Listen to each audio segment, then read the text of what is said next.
All right, good afternoon, everyone. It's actually very sunny, so I can't see properly, but I am on the mountain somewhere in Abuja. And this mountain is a place where people come for prayers. And it's a place where God answers prayers instantly. It's not everybody that understands the significance of mountain, going to the mountain for prayers, because a lot of people have these notions that you can be in your house and pray and God still answer, which is quite right. But a place of prayer like mountains is a place of separation whereby you have an isolation separated unto God so that you can hear God when God speaks to you expressly, because the mountain place sometimes is a place where there is total quietness, where nobody disturbs anybody, where there's no noise that one will have to be so loud, except it is a grouped prayers.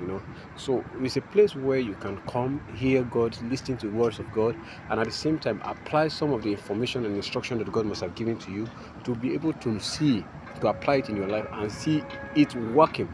And when you look at the apostles of the old, and when you look at also the prophets of the old, in the Old Testament, both the Old Testament and New Testament, you discover that God have one or two occasions referring his servant to the mountain, for instruction. Moses, for instance, you can see how God actually took him to the mountain of Sinai for instruction, for basic instructions for the children of Israel. So that is how God has always taking people to place of isolation where he can speak to them, because he knows that the noise in the world is too much, to the extent that if you are not careful as a child of God or as a servant of God, you might get out of the way of not knowing or not being able to hear God clearly. So that is the reason why God is much emphasizing on the issues of mountains.